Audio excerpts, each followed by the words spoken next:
listening to you for 12 years, I think. And every time I hear something new, even when I listen to the same CD, which to me is the indicator that it is truth. It is an indicator. It's an indicator of something even more important than that. Of course it's true. But it's an indicator.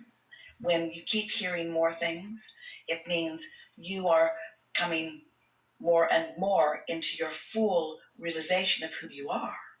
We are just going to talk briefly, and then we want to hear from you. No, I want to hear from you. That's what I'm But one of the things that we have been saying to you lately is that once you get into that receiving mode and the vibration turns to a thought, you have to be ready before you can receive that thought.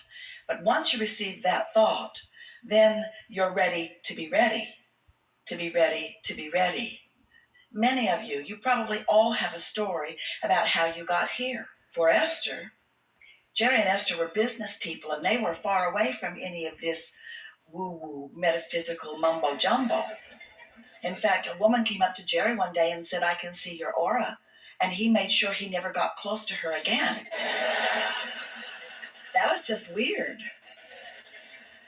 And then one day, Jerry is in a library. Now, Jerry had been reading for many years and teaching from it, Think and Grow Rich. And so reading that book got him ready.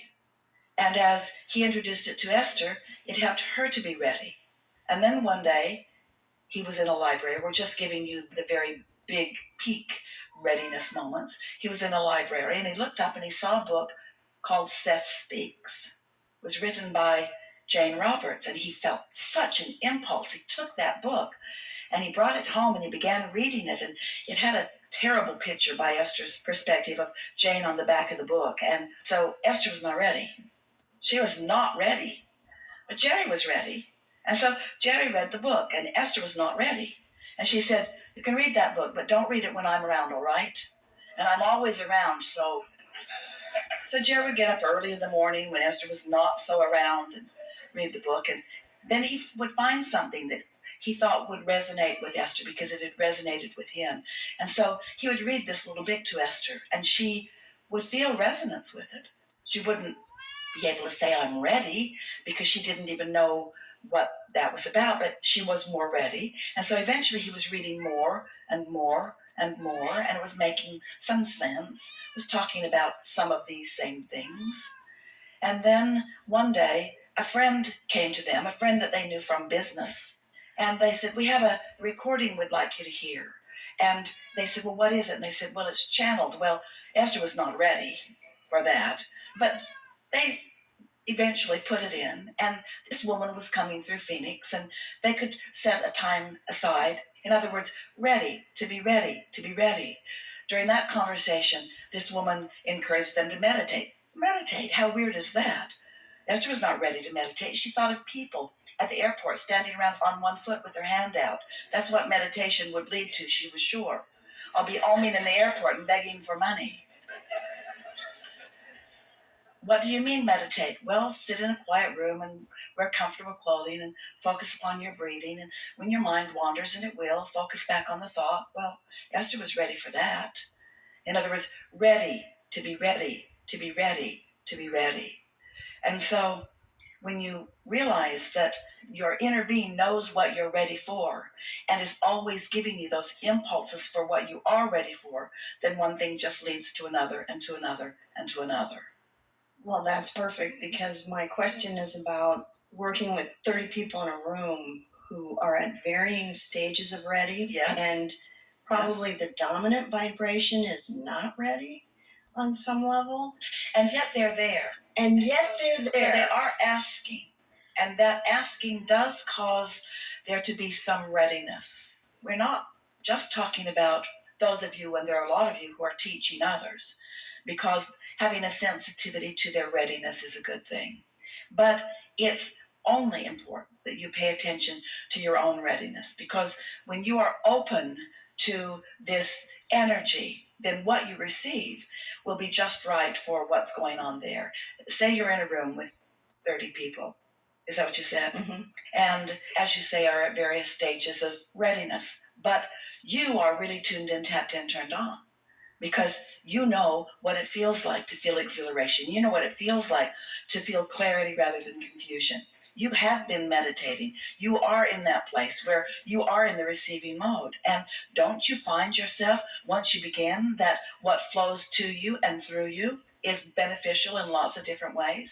It's not like you consciously know. Esther will say about her experience of allowing us to flow through in order to talk to you or to reach to you or to answer you or to find you and feel you, that she says, I never get the backstory.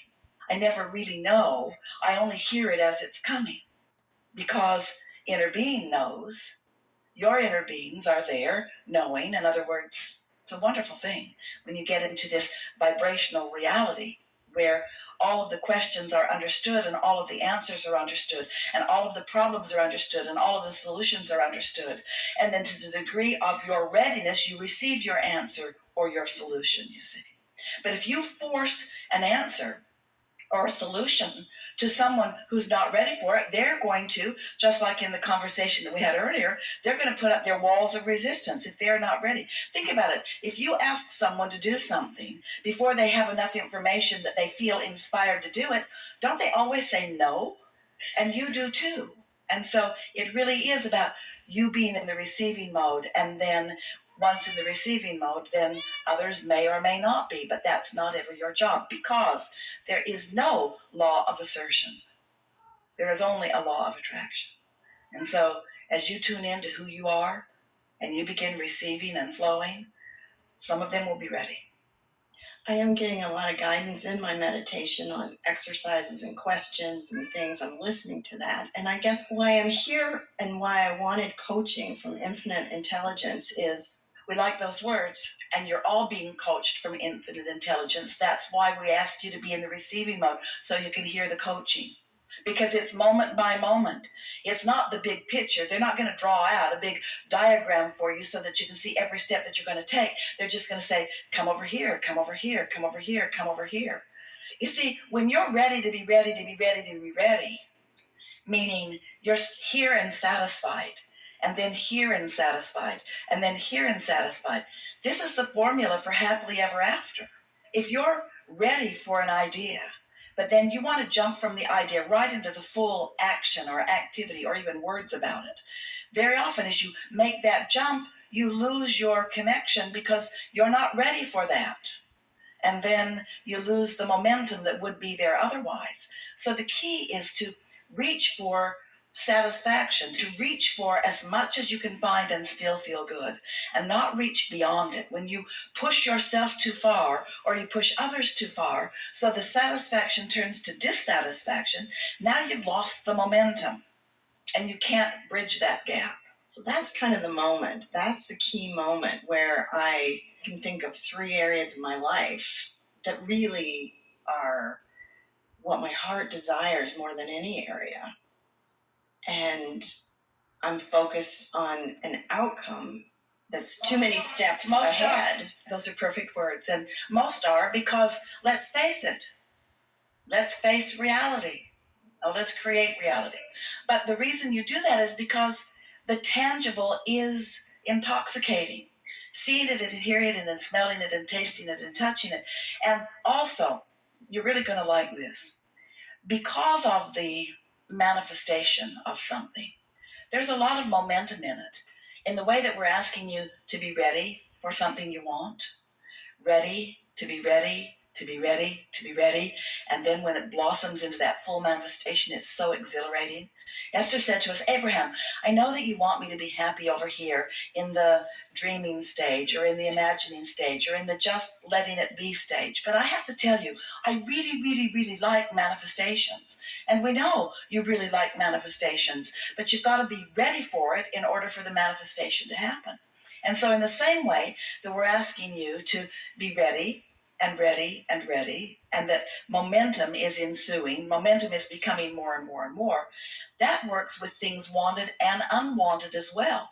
In the same way that you might start worrying about something and fussing about it, And then the more you do it, now you're talking to someone about it. Now you've joined an organization about it. Now you're blogging about it. Now you're leading the organization about it. There's a lot of momentum there. And the negative emotion is getting stronger and stronger because there is momentum in anything that you focus upon.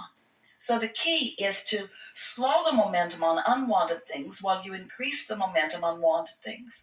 And the only way that you can do that effectively is by paying attention to the way that you feel. So if you manage to quiet your mind, here's what we really want you to hear. This is the piece that you're asking for that will make the difference for you. You're ready for this. So the reason that you like to jump into the action faster is because there's already momentum there. But you might not be ready for it, and so you can't make the jump. But it feels like a better choice to you because it's more tangible. It's more satisfying to you because there's more to see and there's more to hear and so on. But if you could meditate on Sunday morning and then get as far as you can get into the day, feeling satisfaction, and then on Monday and get as far as you can get into the day, feeling satisfaction, and then on Tuesday, what begins to happen is this absence of momentum begins to become more momentum until the momentum of the wanted is as decipherable by you than what you're seeing and hearing and smelling and tasting and touching. It begins to feel like there's this sort of magical flow where doors are opening and things are unfolding.